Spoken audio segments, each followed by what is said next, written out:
Steel City. Is everybody ready to go? Let's proclaim the greatest radio show. Welcome, fans, to our prospect check, the Spread's first edition. We're going to break up our baseball segment a little bit to make it a little easier for fans to listen. Thank you for coming in studio, J-Dash and JK47. Who do we got this week? One pitcher, one hitter. Yes, we start with the hitter. It is going to be Carlos Correa from the Houston Astros. He is just 20 years old. He's 6'4", 210 pounds, so he's a big shortstop. A lot of people think he's going to be able to stick at shortstop, though, unlike a lot of these bigger players. He was the Astros' first-round draft choice in 2012. That Springer, that young guy they got, just collided into the wall, didn't he? Yeah, he was busted himself placed up on for the a week. DL, and they actually called up another prospect in Preston Tucker. He was leading all the minor leagues in home runs with 10 through, it was 100 at bats, I think. So they called him up. He had a decent game. His first game in the bigs, he went 1 for 3. But Correa is their top prospect. He was a higher prospect than George Springer. And they believe this guy could turn in something like Alex Rodriguez. What do you think, 47? You're the baseball mind around here. I do like him a lot. What do you like him? Yes, no, or maybe? Which one did you circle? Jeez, I just want his baseball stats. I love the bat. This guy knows how to hit. He rakes him. He has 7 home runs this year already. So he's already off to a strong start. I look for him to be in Houston real soon. Yeah, they're already thinking about calling him up. And like you said, the 7 home runs, his highest was 9 home runs in 450 at-bats in 2013 in a full, and he already has 7 in 105 at-bats, so his power's breaking out this season. Like we said, he's only 20 years old, so he's going to grow into some more power, and that's why people believe he is the next A-Rod possibly. He got good speed, too. Well, who do they got at short right now? Yeah, they have Villar out there right now, but they have Jed Lowry, too, but he just had surgery on Friday on his thumb, a ligament in his thumb, so he's going to be placed on a 60-day DL, so he's going to be out for a while. This guy's about ready. He's in Double-A. He's hit all throughout the minors. He has a career .317 average with a .397 on base. Like I said, his power's just breaking out this season. He stole 50 bases in 994 bats. And look at him in Double-A this season. He has a .390 average and a .467 on base. His strikeout rate isn't too high, and his walk rate is great. He has an elite-type walk rate. If he can keep that going in the majors, he's going to be a great player. Well, this is what I like about him also. Look at the 14 doubles and the triples. So he has 22 of his 41 hits are going for extra bases. Yeah. You know, so not only is he showing that home run power, but he's showing extraordinary gap power. He loves to hit that ball to the gap. He loves to get bases. He's quick. What does MLB have him ranked? Correa is ranked 3rd overall in all of baseball, according to MLB.com. He's the top 10 shortstop prospect. He's, what, the number 1 shortstop prospect? Correct? I actually consider Lindor the number 1 prospect on my own list. I think he's a little bit better of a defensive shortstop, and he has offensive upside. Maybe not as much as Correa. Correa has the bat. What's his scouting grades? His scouting grades are 70 as a hitter. Yeah, that's top of the line right there. 65 for power. That's huge too. So like we said, he's just grown into his power now, and people expect big power out of him, as you can see. See, he's only scouted for a 50 as far as running's concerned, but he has, 14 stolen bases in the first 26 games. Yeah, sometimes they're just wrong, and it's about being a base runner too, not just speed. Right. Well, I think he hired Forrest Gump as a trainer now to help him with his speed, so he might get a little better there. Get a 65 rating. You know, that'd be kind of cool if they set like a band up like behind first base, so you could whenever he had to overrun first base, you just crash into the band. That'd be good times. What's his arm? His arm's rated as a 70, so that's huge, extraordinary. Yeah, so if he had to move over to third base, it would be no problem. Fielding is a 55, so not bad with the glove. Has a little bit of work to do, but decent. It's not terrible. Well, what are the chances you think this guy gets called up before the end of May? I say pretty good. I think they're going to call him up real soon. I'm thinking maybe along the All-Star break actually might be a better It's timetable. possible. But, I mean, I look for him definitely to be up before the end of the season, though. I mean, Houston's Oh, on fire 100%. right now, but does anybody really expect them to stay in the hunt for the whole season? Well- Is it going to be like a Pirates thing of a couple years ago where they're getting close, you know what I mean, but they may falter towards the end of the year? Their pitching is very, very, very good. Dallas Keuchel's been an ace. But there's also talk that the Phillies may deal Cole Hamels to the Astros. And that would change a lot. Yeah, that would give them a chance to compete now. And like I said, their lineup, man, they just called up that guy that was leading the minor leagues in home runs to play right field while one of the top prospects in George Springer is out. They got that Marisnik killing the ball out there. Luis Valbuena is a solid third baseman. He's not great. With Jed Lowry on the DL now, they do need a shortstop because I'm not sold on Villar. They got that Marwin Gonzalez out there to play short too. He's been okay this season, but really, Correa is the answer there. And then second base, they have the best second baseman in baseball, according to me, and the article I wrote on our new website. Fancy new website. We got to dust that off, get it up. I got to start writing some articles. And then first base, they got the big power hitter in Chris Carter, and I like their catcher too, in Jason Castro. So, like you said, you like their pitching. I like their offense. If they can bring Cole Hamels in, I think this team could compete this year, especially if you call Correa up too. I'd like them to add another bat, personally, myself. Well, I mean, they're not doing Carlos Correa is a bat. it. That's why I look for him to be up there. Me too. Like I said, this guy's pretty much a five-tool player. He can do everything. I believe he's going to stick at shortstop. He's going to hit for power. He's going to hit for average. He can take the walk. He can steal bases. This guy's going to be he is a future all-star right now. I say number 2 prospect, shortstop prospect in baseball. Most people say number 1. You could pretty much flip a coin, though, between Correa. Well, there's and Addison Lindor. Russell, too. People believe he could be the top prospect. Those 3 are really the only 3 in the conversation. There's Corey Seager as well, but he is probably going to be a third baseman in the bigs. Okay, let's move on to the pitcher, Jose Berrios.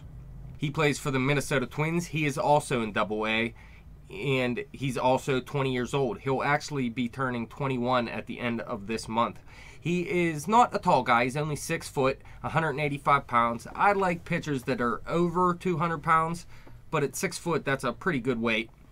This guy has nasty stuff too. He's had a pretty good minor league career. They have another prospect named Alex Meyer, who may be a little bit higher of a prospect, but I personally like Berrios more, and I think he's closer to the bigs than Meyer is. Meyer has control issues. Berrios doesn't have many control issues. His strikeout rate isn't as high as Meyer's, though. Tim Lincecum was a small guy who still had a good, 5 to 7 year run in Thin him. frame, so, yeah. Yeah. Yeah, but he fell off early in his career. Yeah. He had a weird delivery, though.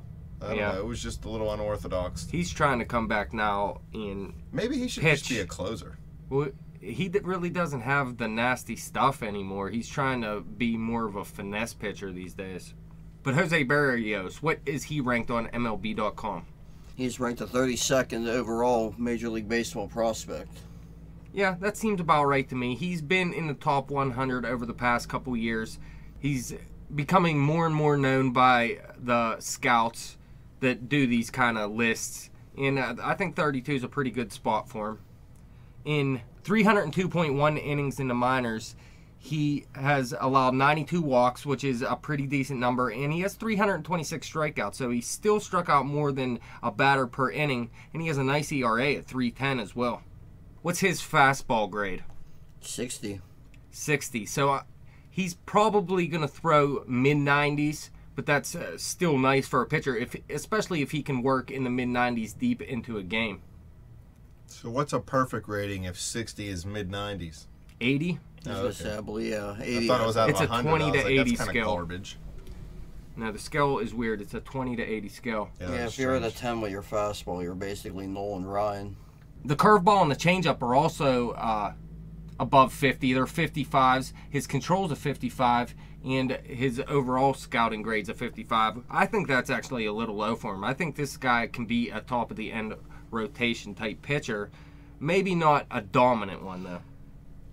Well, I mean, you'd like to see him fill out that 6 foot, 185 pound frame Right. a little bit more, because he is kind of lanky. Yeah, he is just 20 years old, though.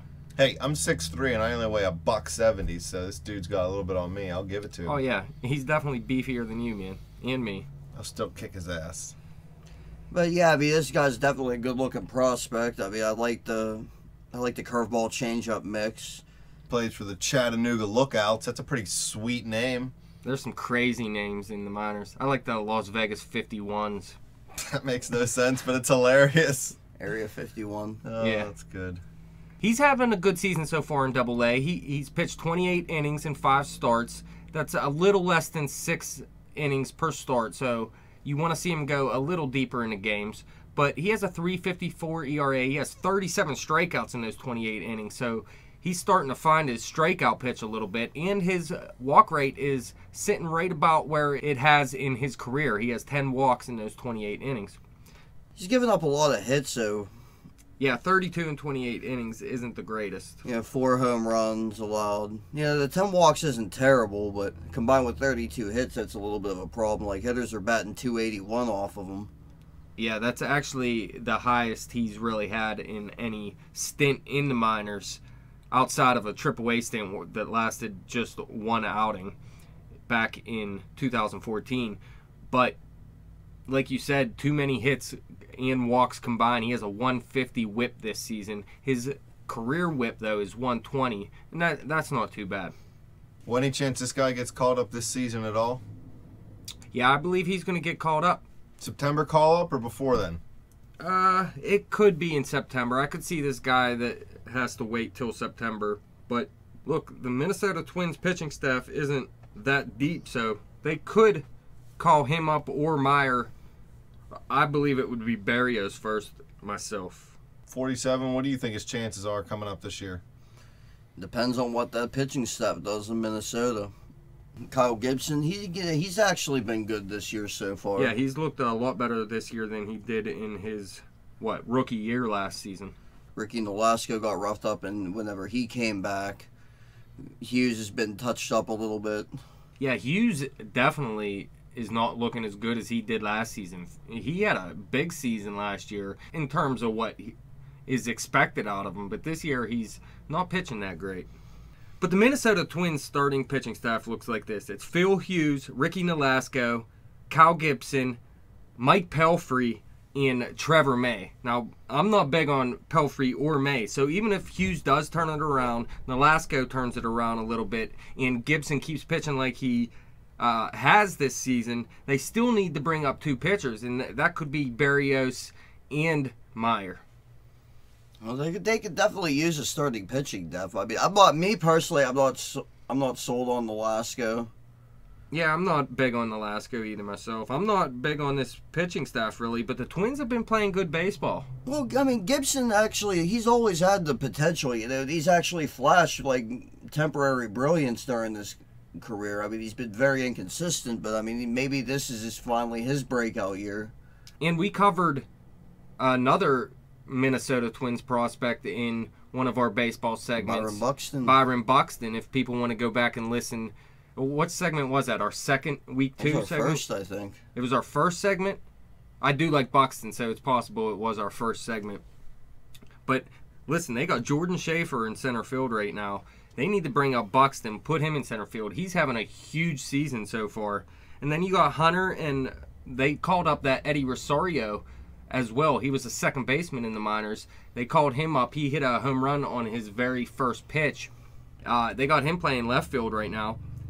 You could have a pretty nice team if you call up Buxton and a couple of these young pitchers. Not to mention Sano's still there. Yeah, Sano will probably take a little bit more time because he's coming off Tommy John surgery from last season. I expect him to be maybe a September call-up or maybe even 2016, the beginning of the season. But who do you like more? Do you like Berrios or Correa? I think it's an easy choice. I got to go with Correa, definitely. Yeah, he's a beast. He's still young. I like Lindor, like I was saying, more. But Correa, he could be the next Alex Rodriguez. Well, that's Correa's a potential franchise player. They got a few of those out there in Houston now, especially with Altuve. Definitely a lot of good things going on out there. I mean, they're definitely a year ahead of what I thought they'd be. Oh, definitely. I thought they'd struggle a little bit this year. I didn't even think maybe next year they would have some struggles too, and then a couple years from now they'd really break out. But it looks like they're ready now, especially if they can bring in a pitcher like Cole Hamels, call up a Correa, and you got a lot of young talent out there. Well, that wraps it up. Thank you guys for coming in studio. Thank you, fans, for listening. Fans, you can follow us on Twitter at bet_the_spread. You can follow me on Twitter at betjimthewin. Like us on Facebook. Subscribe to that YouTube channel. Keep your ear out for that website. It's popping up with articles all day long.